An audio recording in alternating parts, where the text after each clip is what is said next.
Blood dripped from my nose onto the cracked linoleum floor. I stood there in my kitchen and the truth hit me like a second punch. My mother had stolen my rent money. She had given it to my sister for a vacation in Mexico. The birthday cake I had scraped together every last dollar to buy for my 7-year-old son lay smashed on the ground, cream splattered across the baseboards like some cruel abstract painting. My mother stood over me, chest heaving, her ring hand still clenched into a fist, and she had the audacity to say it was my fault, that I was ungrateful, that I owed them everything. Maybe you know what it feels like to be the family scapegoat. The one who always gives but never receives, the one who sacrifices everything and still gets called selfish. If that is you, I need you to know you are not alone. What I am about to tell you is not pretty, and it does not wrap up with a neat bow, but it is real. And sometimes real is exactly what we need to hear. Before I take you back to the beginning, do me a favor. Hit that like button if you have ever questioned whether you are the problem in your family. Subscribe because I share stories like this every week, stories about people who chose themselves when no one else would. And drop a comment telling me one thing. What was the moment you knew you had to leave? Your story might be the one that saves someone else. Let me take you back to where it all began 3 months before that night. 3 months before everything shattered and I finally found the strength to pick up the pieces and build something new. It started on a Tuesday in March, the kind of gray morning that makes you feel like the sun might never come back. I was standing outside my apartment building with Leo, watching the landlord change the locks on our door. My hands were shaking so badly I had to shove them in my pockets so Leo would not see. He was holding his stuffed dinosaur, the purple one he had named Rex, and he kept asking me in this tiny voice if we were going on an adventure. I told him, yes, baby, we are going on an adventure, even though my chest felt like it was being crushed in a vice. The eviction notice had come 2 weeks earlier. I had read it over and over, hoping the words would somehow rearrange themselves into something different, but they never did. 60 days delinquent. Final warning. Vacate premises. I had been working doubles at the diner for months, coming home at 3 or 4 in the morning with my feet so swollen I could barely take off my shoes. The smell of fryer oil had become permanent, embedded in my hair, my clothes, my skin, but it was not enough. It was never enough. Childcare alone cost nearly as much as rent. Miss Patricia, the woman who watched Leo after school, was kind enough to let me pay late sometimes, but even her patience had limits. There were weeks when I had to choose between putting gas in my car to get to work or buying groceries. Weeks when dinner was crackers and peanut butter and I told Leo we were having a picnic to make it seem fun. He would smile at me with peanut butter on his cheeks and tell me I was the best mom in the world and I would have to turn away so he would not see me crying. I had exactly 2 suitcases, 1 garbage bag of Leo's toys, and $462 to my name. The car I had been driving broke down 3 months earlier and I never had the money to fix it. So we stood there on the sidewalk with everything we owned, and I called the only person I thought I could call. My mother. Eleanor answered on the 5th ring. Her voice had that particular quality it always had when she talked to me, like she was doing me an enormous favor just by picking up the phone. When I told her what happened, there was a long pause. I could hear the television in the background, one of those daytime talk shows she always watched. Then she sighed, that heavy put-upon sigh I knew so well, and said, I suppose you can stay here for a while. But Sarah, you need to get your life together. You are almost 30 years old. I was 28. 28 years old with a 7-year-old son and no home. 28 years old and calling my mother to beg for help. The shame of it sat in my stomach like a stone. Gary answered the door when we arrived. My stepfather had that look on his face, the one that said we were an inconvenience, but he was going to tolerate us because Eleanor had decided we could stay. He had married my mother when I was 12, right after my father left. I had never called him Dad. He had never asked me to. He looked at our suitcases, at Leo clutching his dinosaur, and grunted something about putting our things in my old room. The room was exactly as I had left it 10 years ago. The same floral wallpaper, faded and peeling at the corners, the same twin bed with the squeaky springs, the same window that looked out over the neighbor's fence. I used to lie in that bed as a teenager and dream about getting out, about having my own life, about being someone who mattered. Now I was back and it felt like failure had a specific smell. Dust and old carpet and something stale that made my throat tight. That first night I lay awake listening to Leo breathe beside me. He had fallen asleep, quickly exhausted from the day. But I could not stop my mind from racing. How had I ended up here? How had I failed so completely? I thought about Jake, Leo's father, who had left when I was 6 months pregnant. He had promised we would be a family, had talked about baby names and decorating a nursery, and then one day he just was not there anymore. No note. No explanation, just gone. I had tried to find him, but it was like he had evaporated, and I had been doing it alone ever since. The next morning, Eleanor laid out the rules over instant coffee in the kitchen. She sat at the head of the table, the same spot she had always sat, her reading glasses perched on her nose as she went through her list. No loud music, no having people over, clean up after myself, contribute to groceries, help with housework, and do not upset Gary. That last one was unspoken but understood. Gary worked nights at a warehouse and slept during the day, and God help anyone who woke him up. I agreed to everything. What choice did I have? I had nowhere else to go. No friends with extra rooms, no family except for Brenda, my younger sister who lived in a nice apartment downtown that Eleanor helped pay for. Brenda had always been the golden child, the one who got everything right, the one Eleanor bragged about to her church friends and the ladies at the grocery store. I started my first shift back at the diner that afternoon. Marcus, the owner, had been kind enough to give me my old position back when I called. He was a big man with kind eyes and a thick Brooklyn accent, even though we were nowhere near New York. He looked at me across the counter and said, "You all right, Sarah? You look like you have been through it." I nodded and lied and told him I was fine. He did not believe me, but he let it go. The diner was called the Silver Spoon, which was ironic because nothing about it was silver or fancy. It was a 24-hour place on the corner of 5th and Main with cracked vinyl booths and a jukebox that only played country music. The coffee was strong and bitter, the kind that could wake the dead. The regulars knew me by name. There was old Joe, who came in every morning at 6 for eggs and toast. There was Diane, the nurse, who worked the night shift at the hospital and always left a good tip. There was Tommy, the truck driver, who flirted with all the waitresses but was harmless. I worked the evening and overnight shifts because they paid a little more. I would get home around 4 in the morning, my feet screaming, my back aching, smelling like bacon grease and cheap coffee. I would shower as quietly as possible, trying not to wake. Gary then crawl into bed next to Leo for a few hours of sleep before getting up to take him to school. Eleanor started asking for money in the second week. Not asking really, telling. She would present me with grocery receipts, utility bills, her reasoning being that I should contribute to the household. I gave her everything I could spare. Every week I handed over half my tips, sometimes more. I kept telling myself it was temporary, just until I could save enough for a deposit on a new place. But then there was Brenda. Always Brenda. Eleanor would bring her up constantly, weaving her accomplishments into every conversation like she was bragging to an invisible audience. Brenda got promoted to assistant manager at the boutique where she worked. Brenda was dating a lawyer. Brenda was thinking about going back to school. The subtext was always the same. Why can you not be more like your sister? Why can you not get your life together like she has? What Eleanor never mentioned was that I had been helping Brenda for years. When Brenda needed a car, I co-signed the loan. When she could not make rent one month, I gave her $300 I had been saving for Leo's school supplies. When she maxed out her first credit card and was panicking about the late fees, I opened a new card in my name and let her use it for emergencies. Emergencies that turned out to be dinners at expensive restaurants and weekend trips to the coast and a designer handbag she absolutely had to have. I tried to tell myself it was fine. Family helps family. That is what Eleanor always said. But there was a growing ache in my chest, a resentment I tried to push down but could not quite suppress. Brenda never paid me back. She would would say next month for sure, and then there would be some new expense, some new crisis. And Eleanor would defend her. Brenda is trying her best. Brenda has her own bills. You should be more understanding, Sarah. I started hiding money in my third week there. I had stopped at the grocery store after my shift, picking up bread and milk and cereal for Leo.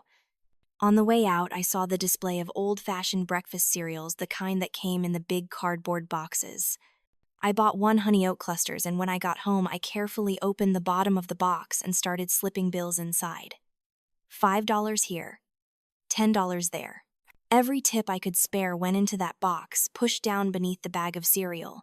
I hid it in the back of the cabinet above the refrigerator behind the old cookbooks that nobody ever used. It felt wrong keeping secrets in my mother's house, but something deep inside me knew I needed to. Some survival instinct I did not even know I had was screaming at me to protect what little I had left. Leo was struggling. I could see it even though he tried to hide it from me. He was quieter at home, more withdrawn. He flinched when Gary raised his voice.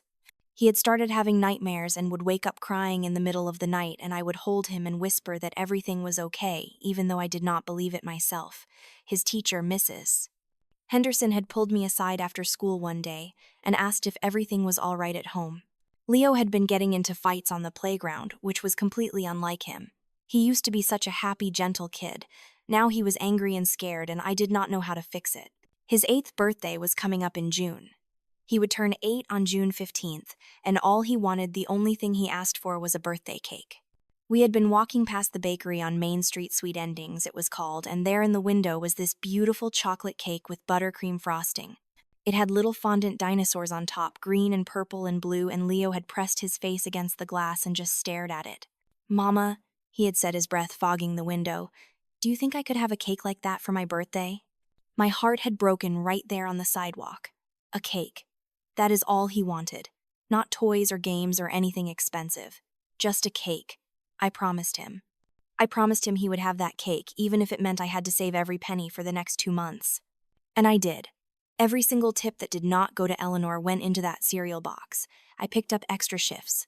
I volunteered to work holidays. Memorial Day weekend, when everyone else wanted time off, I worked 16-hour shifts both days. My feet developed blisters that turned into calluses. I drank so much coffee I stopped being able to sleep even when I had the time. But I saved that money dollar by dollar, counting it late at night when everyone else was asleep. Brenda announced she was going to Mexico 3 weeks before Leo's birthday. She posted about it on Facebook, sharing photos of the resort, talking about how she desperately needed a vacation. Eleanor called me into the living room to show me her face beaming with pride. "Is that not wonderful? Your sister works so hard. She deserves this." I looked at the screen. The resort was all-inclusive. 5-star. The kind of place where they bring you drinks by the pool and you never have to think about money. I did the math in my head. That trip had to cost at least $2,000, probably more. And Brenda worked part-time at a clothing store, making minimum wage. "How is she paying for it?" I asked, already knowing the answer. Eleanor waved her hand dismissively. "I helped her a little, and she has been saving." Saving. Right. Brenda had never saved anything in her life, but I did not say that. I just nodded and went back to my room, where Leo was reading a library book about dinosaurs, his finger following the words, sounding them out carefully. The Monday before Leo's birthday, I went to Sweet Endings on my lunch break. The bakery was small and warm with big windows that let in the afternoon sunday. Everything smelled like sugar and vanilla and something else, something comforting that I could not quite name. There was a woman behind the counter, probably in her 50s, with flour on her apron and a kind smile. Her name tag said Dolores. I told her I wanted to order the dinosaur cake from the window. She pulled out an order form and asked me what I wanted it to say. I told her just "Happy Birthday, Leo" in green frosting. She quoted me a price. $65. I had $68 in my cereal box. It had taken me 8 weeks to save it, but I had done it. I paid her cash, every bill carefully counted out, and she gave me a receipt and told me to pick it up on June 15th at 9 in the morning. Walking out of that bakery, I felt something I had not felt in a long time. Pride. I was doing something good for my son, something that would make him smile. For just a moment, I felt like maybe I was not a complete failure as a mother. That feeling lasted exactly 3 days. It was Thursday night. I had just gotten home from my shift at the diner. It was almost midnight. My feet were killing me, and there was a coffee stain on my uniform that I had not been able to scrub out. I still smelled like the kitchen, that mixture of grease and onions and industrial cleaner that no amount of soap seemed to wash away. I was looking forward to a shower and maybe an hour of sleep before I had to be back at 6 the next morning. The house was quiet when I came in through the back door. The kitchen light was on, which was unusual. Gary and Eleanor usually went to bed by 10. I set my purse down on the counter, and that is when I saw her. My mother, sitting at the kitchen table, and spread out in front of her like some kind of exhibit were the bills from my cereal box. My money, all of it. Every single dollar I had saved over the past 2 months. The cereal box sat empty on the table next to her, mocking me. My stomach dropped. The room seemed to tilt. I could not breathe. Eleanor looked up at me and smiled. It was not a nice smile. It was the smile of someone who had just won something, someone who had just proved a point. Her eyes were cold, calculating. This was not an accident. She had been looking for this. She had gone through the cabinet specifically to find what I was hiding. "Were you really going to hide this money from your family, Sarah?" Her voice was sweet, syrupy, with an edge underneath, like broken glass covered in honey. I tried to form words. My throat felt like it was full of sand. "That is my rent money, Mom." It came out as a whisper. She laughed. actually threw her head back and laughed like I had just told the funniest joke she had ever heard. Rent money, Sarah, you are living here rent-free. You should be grateful. I have been giving you money every week, I said, my voice getting stronger even though my hands were shaking. I've been paying for groceries and utilities and anything else you asked for. That money is for me and Leo to get our own place. Eleanor's expression changed. The fake sweetness dropped away, replaced by something hard and mean. Brenda needs help with her Mexico trip. The resort charged her card twice by mistake and now she is short. She leaves on Monday and she does not have enough to cover her spending money. She said it like it was the most reasonable thing in the world, like it was obvious that my savings should go to fund my sister's vacation. I stared at her. My mind was racing, trying to process what she was saying. That is not for Brenda. That is for Leo's birthday cake. I already ordered it. I already paid for it. A cake? Eleanor's voice dripped with contempt. You are worried about a cake when your sister needs help, when family needs help. What kind of person are you? The kind who keeps her promises to her son, I said, and I could feel tears burning behind my eyes, but I refused to let them fall. I have helped Brenda more times than I can count. I have given her money I did not have. I have co-signed loans that destroyed my credit. I have done everything you have ever asked me to do. But I am not giving her the money I saved for my son's birthday. That is when Gary's voice boomed from the living room. I had not even realized he was awake. What the hell is all this noise? I am trying to sleep. He appeared in the doorway, his face red, his jaw clenched. He was a big man, tall and thick, and when he was angry, he took up all the space in a room. He looked at me with pure disgust. Stop with this victim mentality crap, Sarah. Your mother is right. Give her the money and stop causing drama in my house. My house, not our house. His house. The message was clear. I was a guest here, an unwelcome guest who was causing problems. I looked down at the money on the table. $68. It did not look like much when it was spread out like that. Ones and fives, mostly a few tens, a crumpled 20. But it represented every sore foot, every sleepless night, every extra hour I had worked. It represented a promise to my son, the only promise I had been able to keep lately. I have helped Brenda enough, Mom, I said quietly. I am not giving her my rent money. Eleanor stood up slowly. There was something deliberate about the way she moved, something that made my heart start to pound. Her face was flushed, her hands clenched at her sides. You are not a part of this family until you learn to respect it. Every word was clipped precise, full of venom. I picked up my purse from the counter. My hands were shaking so badly I almost dropped it. Then maybe I am not a part of it anymore. I turned to walk away. I just wanted to get to my room to check on Leo, to lock the door, and pretend for a few hours that this was not happening. But Eleanor moved fast, faster than I expected. I heard her footsteps, heavy and quick, and before I could turn around, before I could protect myself, her fist connected with the side of my face. The pain was immediate and shocking. Not just the physical impact, though, that was bad enough, but the realization of what had just happened. My own mother had hit me. Stars exploded across my vision. My head snapped back and hit the refrigerator with a sickening crack that I felt more than heard. The taste of copper flooded my mouth. My nose felt wrong, disconnected, like it was not quite attached to my face anymore. I heard something fall and realized it was me. I was on the floor.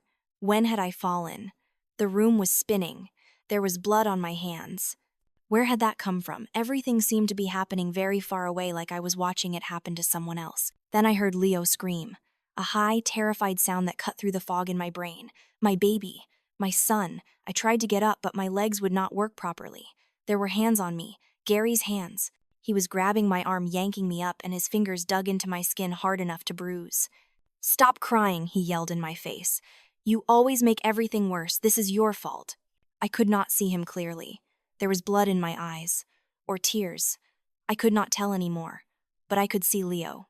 He was standing in the doorway in his dinosaur pajamas, the ones with the green T-Rex on the front, and his face was white with terror. He was crying, sobbing so hard he could barely breathe. Mama, he screamed. Stop, please stop hurting my mama. He ran to me and wrapped his arms around my legs, his small body shaking. I tried to pull myself together, tried to tell him it was okay, even though nothing was okay. My face felt like it was on fire. I could not breathe through my nose. Blood was running down my chin, dripping onto my uniform, onto the floor, onto Leo's hair as he pressed against me. Eleanor was breathing hard, staring at her hand like she could not believe what she had just done. For just a second, something flickered across her face. Regret. Horror. but it was gone as quickly as it came, replaced by cold justification. She pointed at me with the same hand she had just used to hit me. "Look what you made me do," her voice was shaking. "This is your fault. If you just listened, if you just did what you were supposed to do, none of this would have happened. You are so ungrateful. After everything we have done for you, you owe us. You owe us everything." Gary still had my arm. "Get out. Get the hell out of my house. Take your brat and get out." I stumbled toward the door, pulling Leo with me. My legs felt like rubber. The room kept tilting. I could hear Eleanor saying something else, but I could not process the words. All I could focus on was getting Leo out. Getting us both out. We had to leave. We had to leave right now. The birthday cake. Somewhere in the chaos I saw it. The box had been on the counter when I came home. I had picked it up that morning from Sweet Endings, had been so careful carrying it, had hidden it in the back of the fridge so Leo would not see it before his party. Now it was on the floor. The lid had come off. Chocolate cake and buttercream frosting were smeared across the tile. One of the little fondant dinosaurs, the purple one, was lying in the middle of the mess, somehow still intact. Leo saw it too. He made a small sound, a whimper that broke my heart. He pulled away from me and dropped to his knees, reaching for that tiny purple dinosaur. His hands were shaking as he picked it up. Frosting covered his fingers. He looked up at me with tears streaming down his face and said in the smallest voice, "Can I keep him, Mama?" I nodded. I could not speak. If I spoke, I would fall apart completely, and I could not afford to do that. Not yet. Not until we were safe. I grabbed Leo's hand and we walked to the back door. My vision was swimming. Every step sent shocks of pain through my head. I could feel blood running down my neck. I was pretty sure my nose was broken. I was still wearing my work uniform. I did not have my phone. I did not have my purse. I did not have anything except my son's hand in mine and a purple fondant dinosaur clutched in his small fist. We stepped out into the night. The air was shockingly cold. It was late. Very late. There were no cars on the street. The neighborhood was silent except for the sound of a dog barking somewhere far away. I had no idea where we were going. I just knew we had to move. Had to get away from that house. Had to put distance between us and the people who were supposed to protect us. Leo was crying quietly beside me, that terrible trying to be brave crying that children do when they are terrified but do not want to upset their parents. He was wearing his dinosaur pajamas and socks. Just socks. No shoes. I had not thought to grab shoes. What kind of mother does not grab shoes? We walked. I did not know where. My brain was not working right. Everything felt foggy and unreal.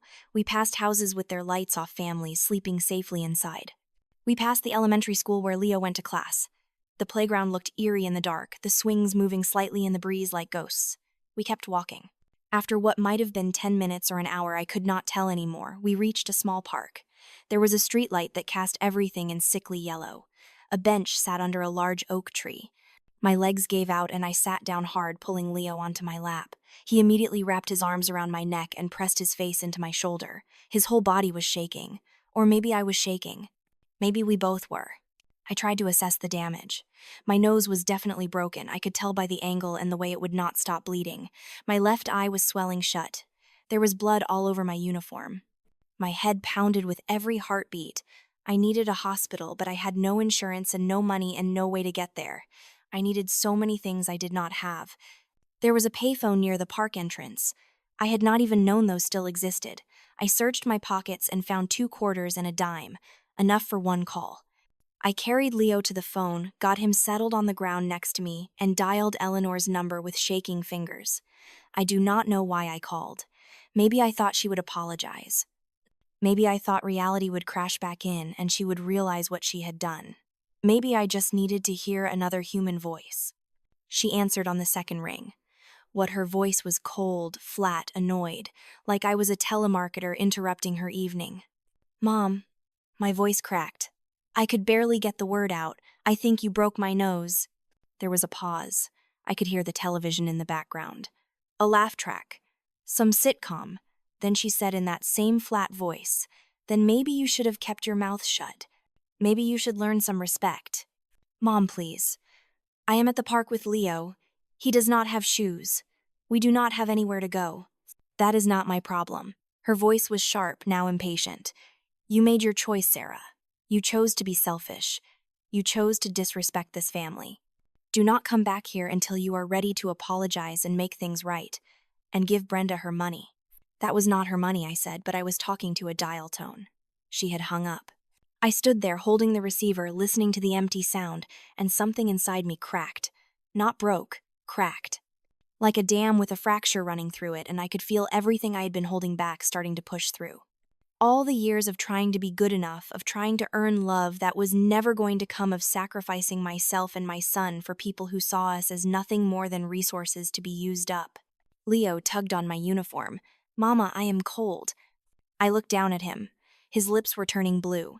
His feet were filthy from walking on the sidewalk. He still clutched that purple dinosaur like it was the only solid thing in the world. His eyes were red from crying and filled with a fear no 7-year-old should ever have to feel. I picked him up and carried him back to the bench. He was getting big, heavy, but I held him anyway, wrapping my arms around him as tight as I could. I used the sleeve of my uniform to try to clean the blood off my face. It hurt so much I had to stop. My nose was crooked, I could feel it. There was no way it was going to heal right without medical attention.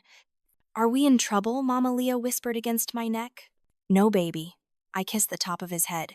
His hair smelled like the baby shampoo we use, the cheap kind from the dollar store. "We are not in trouble. Not anymore. I promise you nobody is ever going to hurt us like that again." He pulled back to look at me. His eyes, so much like mine, were searching my face. "But where are we going to sleep?" I did not have an answer. I opened my mouth, but nothing came out. Where were we going to sleep? It was almost 1 a.m. We had no money, no phone, no car. I had no family except the people who had just thrown us out. No friends close enough to show up at their door in the middle of the night, bleeding and homeless. We sat on that bench under the yellow streetlight until the sky started to turn gray with pre-dawn light. Leo eventually fell asleep in my lap, his small body finally relaxing into exhausted slumber. I stayed awake, watching every car that passed, jumping at every sound. I was terrified Eleanor would call the police and say I had kidnapped Leo, or that Gary would come looking for us, or that something worse would happen. I had no framework for what came next. I had no plan. All I had was the absolute certainty that we could never go back to that house. As the sun came up, I heard footsteps. My whole body tensed. But it was just an old man walking his dog, a golden retriever that wagged its tail when it saw us. The man looked at me, at my swollen face and bloody uniform, and the child sleeping in my lap, and his expression shifted from friendly to concerned. "Miss, are you all right? Do you need me to call someone?" I shook my head. "We are fine. Thank you." He did not look convinced, but he did not push it. He and his dog continued their walk. I watched them go and wondered what it felt like to be that man, to wake up in a house with heat and running water and take your dog for a morning walk like it was the most normal thing in the world. By 7 a.m, I knew we had to move. My shift at the diner started at 8 and I could not miss it. I could not afford to lose my job on top of everything else. I gently woke Leo. His eyes opened slowly, and for just a second he looked peaceful, like he had forgotten where we were. Then memory flooded back and his face crumpled. "It is okay, baby," I whispered. "We are going to go see someone who can help us." The bakery sweet endings opened at 6. I knew because I had been there the day before to pick up the now ruined birthday cake. I carried Leo the 4 blocks there, his arms wrapped around my neck, his face buried in my shoulder. The lights were on inside. Through the window, I could see Dolores behind the counter arranging fresh pastries in the display case. I hesitated at the door. What was I doing? Why did I think this woman would help us? She barely knew me. But I had nowhere else to go, and something about the warm light inside that bakery, about the smell of bread and sugar, made me think maybe, just maybe, there was still kindness somewhere in the world. I pushed open the door. The bell chimed. Dolores looked up, and her friendly smile faltered when she saw my face. "Oh, honey," she said, and her voice was full of such immediate compassion that I almost started crying right there. "What happened?" "I know this is weird," I said, my voice shaking. "I know I should not be here. But we did not have anywhere else to go, and I have to get to work in an hour, and my son needs somewhere safe to be, and I am so sorry to ask, but do you know anyone who could watch him for a few hours?" Dolores came out from behind the counter. She was a small woman, but she moved with purpose. She looked at Leo, then at me, taking in every detail: the blood on my uniform, my swollen eye, Leo's bare feet, the purple dinosaur he clutched in his hand. "The person who did this to you," she said quietly, "are they going to come looking for you here?" I shook my head. "They do not know where I work. They do not know I know you." She nodded once decisively. "All right then. You go to work. Leave the boy with me. We will figure the rest out later." Relief crashed over me so powerfully I had to lean against the counter. Thank you. Oh God, thank you so much. What is his name? Leo. Dolores crouched down so she was eye level with my son. Hi, Leo. I am Dolores. Are you hungry? I just pulled cinnamon rolls out of the oven. Leo looked at me uncertainly. I nodded at him, trying to smile even though it hurt my face. It is okay, baby. I will be back soon. He was still holding that purple dinosaur, Dolores noticed. That is a fine-looking dinosaur you have got there. What is his name? Rex, Leo whispered. Rex, that is a great name. You know what? I bet Rex is hungry too. Why do not you and Rex come help me frost these cinnamon rolls and then we can eat them? Leo looked at me one more time. I kissed his forehead and whispered, I love you so much. Mama will be back before you know it. I left before I could change my mind, before I could break down completely. I ran the 6 blocks to the diner, my body screaming in protest with every step. By the time I arrived, my uniform was drenched in sweat despite the cool morning air. Marcus took one look at me and his face went pale. Jesus Christ, Sarah, what the hell happened? I am fine, I lied. I can work. The hell you can. He grabbed his car keys from behind the register. Come on, I am taking you to the hospital. I do not have insurance. I cannot afford it. I do not care. You need a doctor. We argued for 10 minutes while the morning shift started without us. Finally, I convinced him that I would go to the free clinic later, that I just needed to work, that I needed the money more than I needed medical care. It was not entirely a lie. The broken nose would heal on its own, probably crooked, but it would heal. What I needed was money. What I needed was a plan. Marcus let me work, but he kept shooting me worried looks all morning. The regulars noticed too.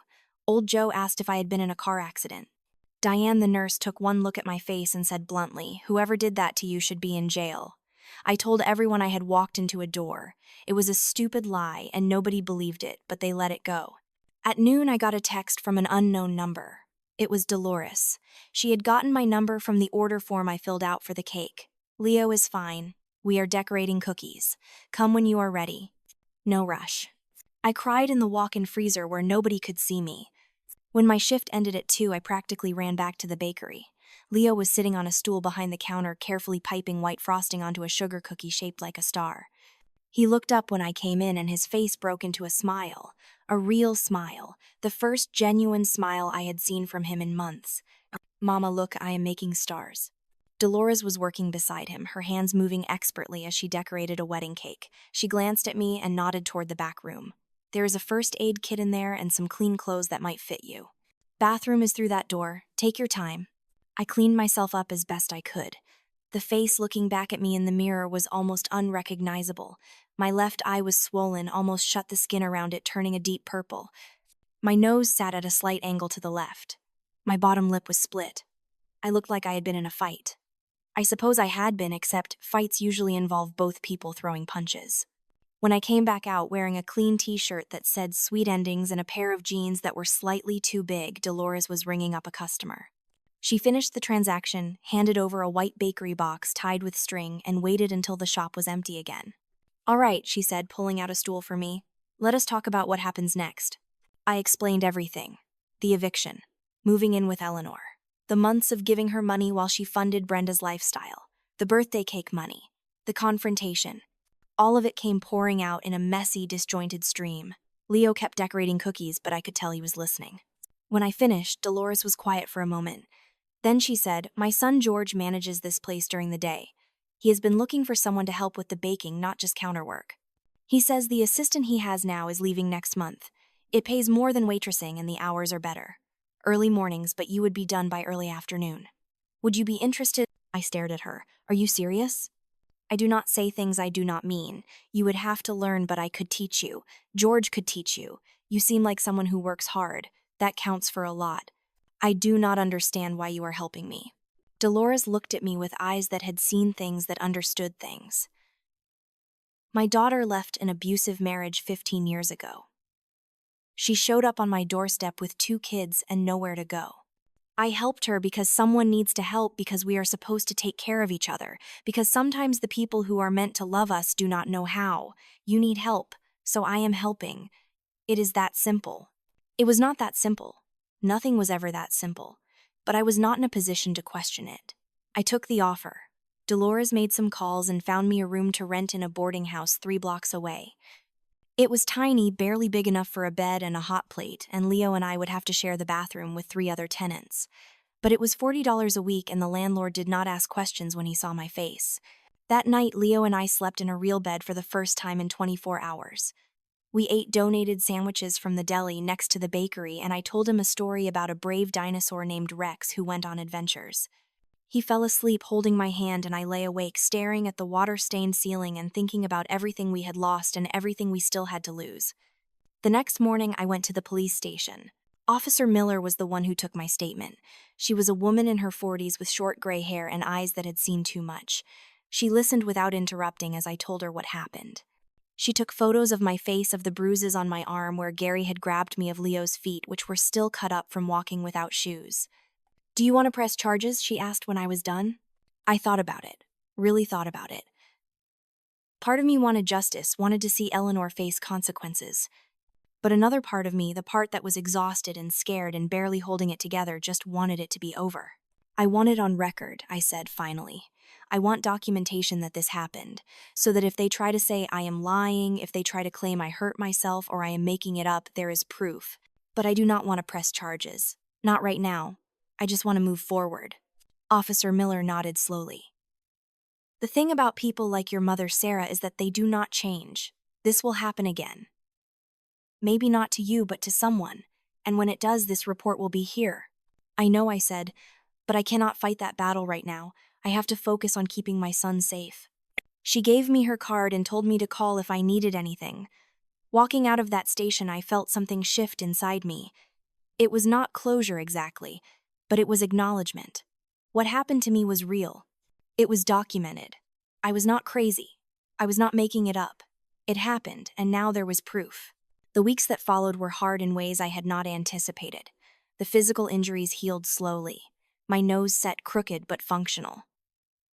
The bruises faded from purple to yellow to gone. But the emotional wounds were deeper. I jumped at loud noises. I had nightmares where I was back in that kitchen and Eleanor was hitting me over and over and I could not get away. I started seeing a counselor at the free clinic, a kind woman named Dr. Reyes who specialized in trauma. "You have been conditioned your whole life to believe you are responsible for other people's emotions," she told me in one of our sessions. "When your mother hit you, she blamed you for it. She said you made her do it. But Sarah, you did not make her do anything. She chose violence. That was her choice, not yours." It was a simple concept, but it felt revolutionary. I was not responsible for Eleanor's actions. I was not responsible for making her happy, or making her proud, or managing her relationships. I was only responsible for myself and for Leo. It was both freeing and terrifying. I threw myself into learning the bakery business. George turned out to be a patient teacher, a man in his 30s with his mother's kind eyes and a dry sense of humor. He taught me how to measure ingredients, precisely how to tell when dough had risen enough, how to pipe frosting in smooth, even lines. My hands, used to carrying plates and coffee pots, learned a new kind of work, creating instead of serving. I was good at it. I had not expected that. But there was something about the precise measurements, the careful timing, the way ingredients transformed into something new and wonderful that clicked in my brain. I started experimenting at night using the bakery kitchen after hours with George's permission. I would make batch after batch of cupcakes or cookies, adjusting recipes, trying new flavor combinations. Leo thrived once we were out of Eleanor's house. The nightmares stopped. He smiled more. His teacher called to tell me his behavior at school had improved dramatically. He made a friend, a boy named Marcus, who lived in our building and loved dinosaurs as much as Leo did. They would play together in the small courtyard behind the boarding house, their laughter floating through my window while I studied recipes and practiced my piping. I kept saving money. This time I opened a bank account. It was small at first, $5 here, $10 there, but it grew. I stopped spending money on anything that was not essential. I packed lunches instead of buying them. I wore the same 3 outfits to work and washed them in the sink at night. Every dollar saved was a dollar toward getting us out of that boarding house and into a real apartment. Eleanor tried to call a few times in those first weeks. I let it go to voicemail. She never apologized. Her messages were all variations of the same theme. I was being childish. I was overreacting. Family is supposed to forgive. I needed to come home and give Brenda the money I owed her. That last part was particularly galling. I owed Brenda nothing. But in Eleanor's mind, my refusal to fund my sister's lifestyle was a betrayal. Then came the Facebook messages from Brenda. She started out friendly. "Hey sis, hope you are doing okay. Just wanted to check in." When I did not respond, they became less friendly. "Mom says you are being really stubborn about this. You know she did not mean to hurt you, right? You just make her so frustrated sometimes." And finally angry. "You are so selfish. You have always been jealous of me. You cannot stand that I am happy and you are miserable." I blocked her. Then I blocked Eleanor. Then I deleted Facebook entirely. I did not need that poison in my life anymore. 3 months after leaving Eleanor's house, I found an apartment. It was tiny, just a one-bedroom with a galley kitchen and a bathroom the size of a closet. But it had a window that let in sunlight, and it was ours. The landlord, an elderly man named Mr. Chen, looked at my application with my terrible credit score and my history of eviction and said, "You have a job now. You have references. I will give you a chance, but you pay on time. No excuses." I promised him, and I kept that promise. Every week I paid my rent, on time, in full. It felt like the greatest accomplishment of my life. Leo and I painted his bedroom together. We picked a cheerful yellow that he loved. We went to thrift stores and found furniture, a kitchen table that wobbled slightly but was fixable, chairs that did not match but were comfortable, a couch that had seen better days but was clean and soft. We made that apartment into a home piece by piece with secondhand treasures and careful planning. George offered me a promotion 6 months in. Assistant baker to head of specialty desserts. It came with a raise and more responsibility. I would be in charge of custom orders, wedding cakes, special events. I said yes before he even finished asking. That is when the idea started to form. I was good at this. Really good. People were starting to request me specifically for their cakes. They would come into Sweet Endings and ask if Sarah could do their daughter's quinceañera cake, or their anniversary cake, or their graduation party desserts. George was great, but I had developed my own style, my own techniques, and I kept thinking, what if I could do this for myself? What if I could have my own place? It seemed impossible. Starting a business required money I did not have, credit I had destroyed, thanks to Brenda, business knowledge I had never learned, but the idea would not leave me alone. It sat in the back of my mind while I worked, while I played with Leo, while I lay awake at night listening to the sounds of the city outside my window. I started researching. The library became my second home. I read books about small business ownership, about baking as a profession, about marketing and accounting and health department regulations. I filled notebooks with plans and calculations. I looked at properties, tiny storefronts in our neighborhood that were within the realm of possibility if I saved aggressively for another year or two. George noticed. "You are planning something," he said one morning as we prepped for a wedding. Maybe, I admitted. "Good, you should. You are too talented to work for someone else forever. When you are ready, I will help however I can." That conversation changed something, made the impossible seem slightly less impossible. I started saving more aggressively. I picked up freelance baking jobs on weekends, making cakes in my tiny apartment kitchen and delivering them on the bus. I taught a baking class at the community center for $10 an hour. Every penny went into my business savings account. Then came Brenda's Facebook post. I only knew about it because Diane from the diner, who I had stayed friendly with, sent me a screenshot.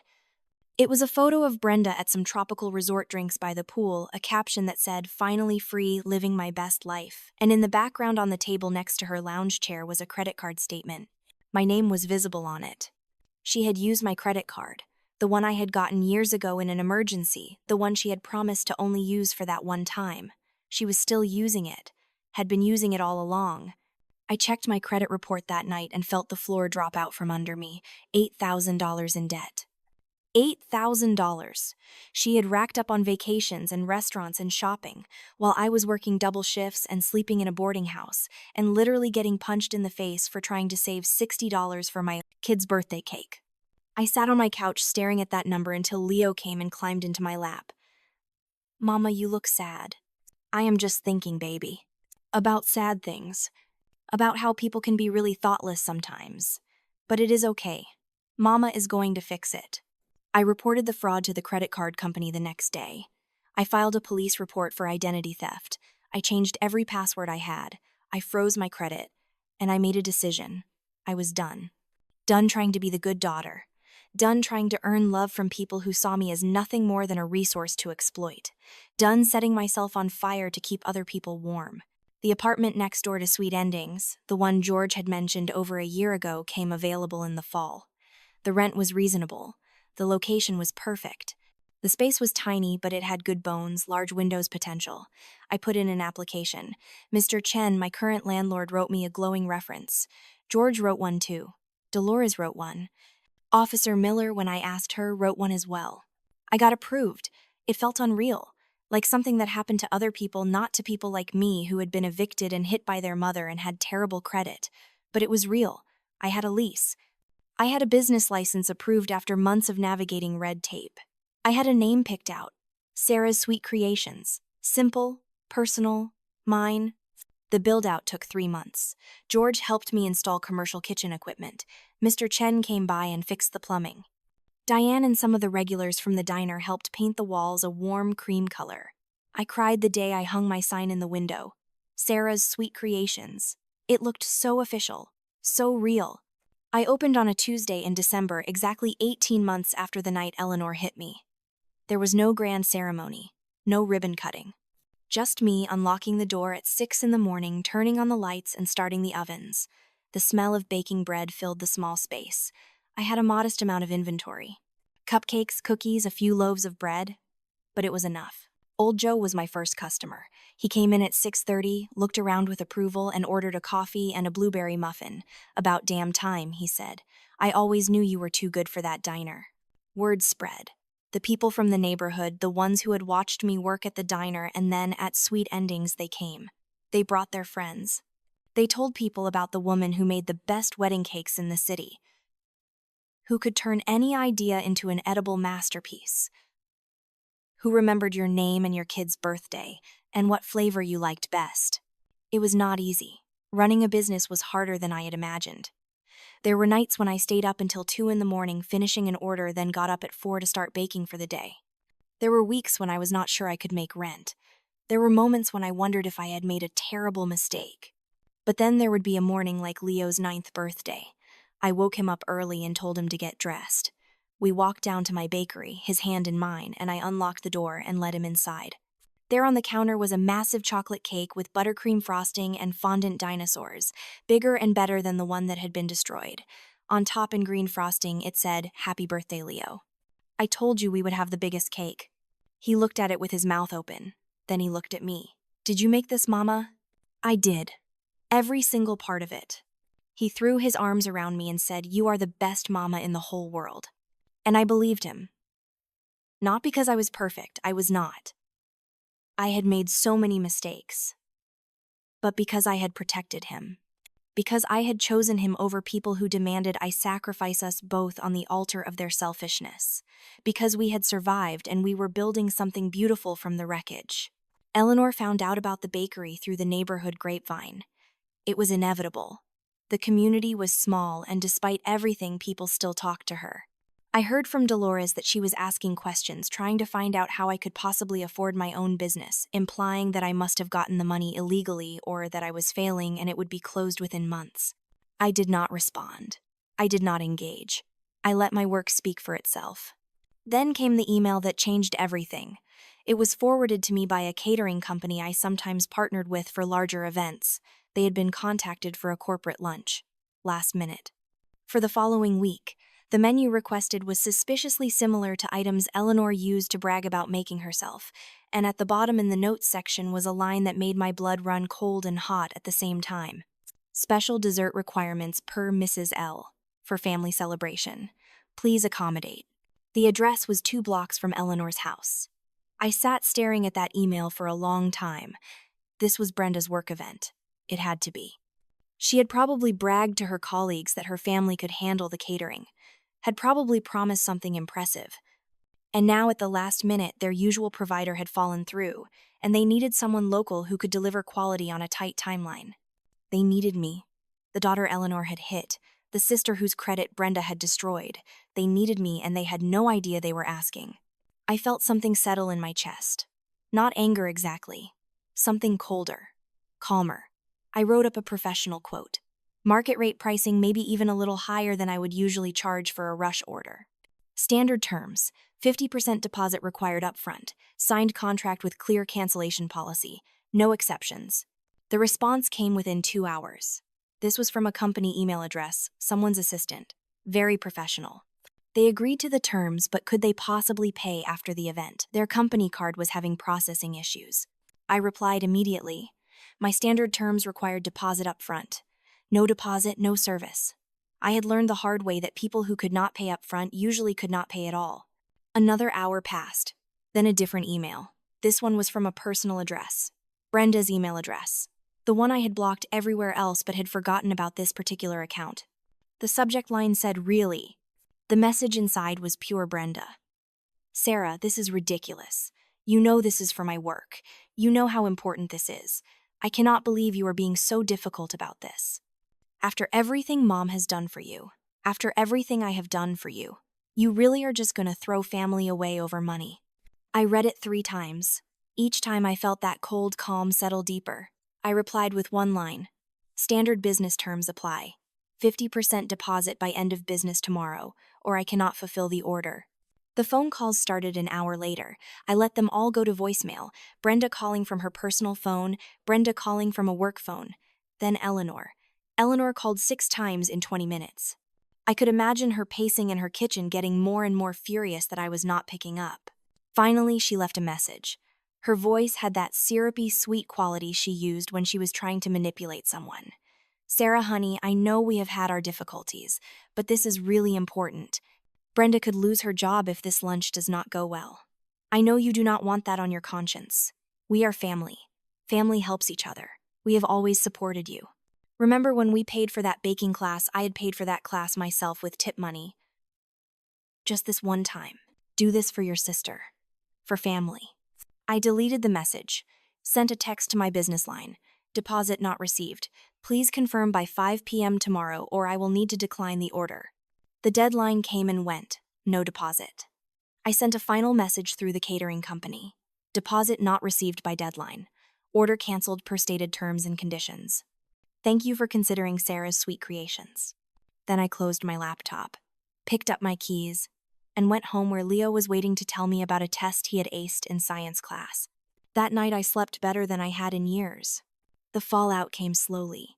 Diane heard through her hospital network that Brenda's office lunch had been a disaster. They had to order last-minute pizza, and it had not gone over well with the client they were trying to impress. Brenda had apparently been humiliated. I felt nothing. Or maybe I felt something, but it was not the guilt Eleanor had tried so hard to instill in me. It was satisfaction. People started coming to me with stories. Eleanor's friend from church mentioned to Dolores that Eleanor had been asking around for catering services for an upcoming ladies' auxiliary luncheon, but everyone was suddenly booked.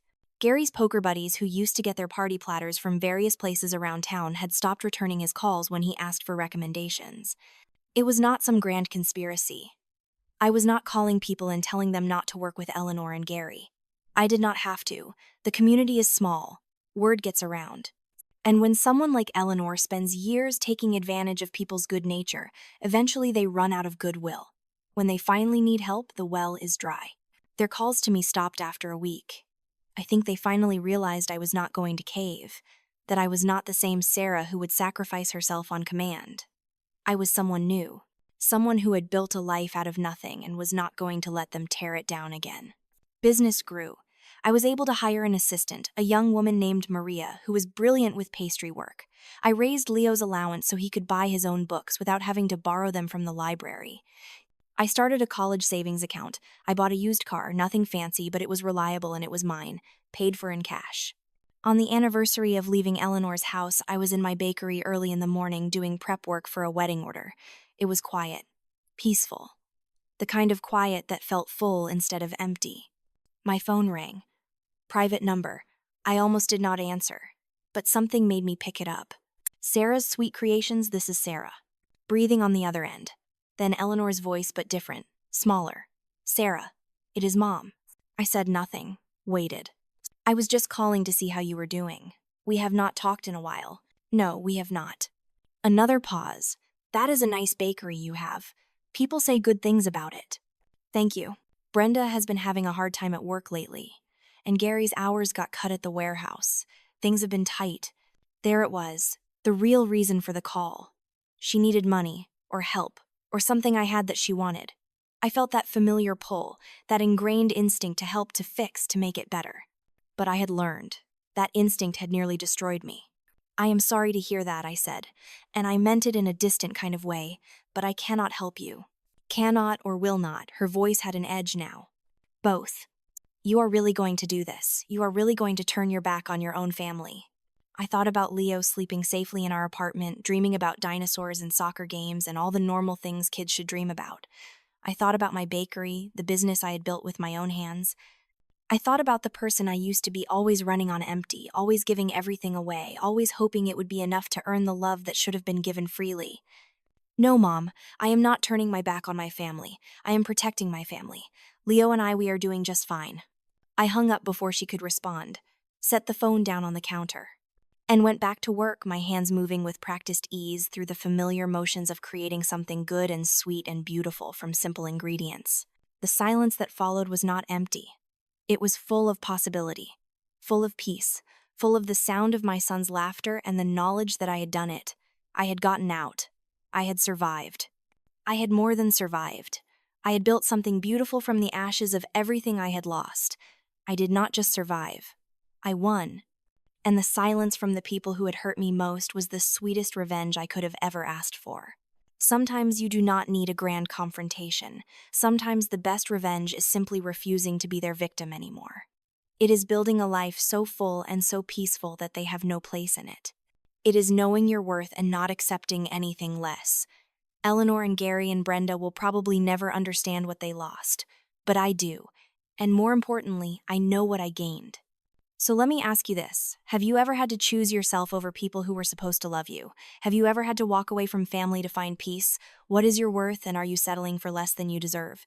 Drop your thoughts in the comments below. And if this story meant something to you, hit that like button and subscribe so you do not miss the next one. Your story matters too. And sometimes sharing it is the first step to freedom.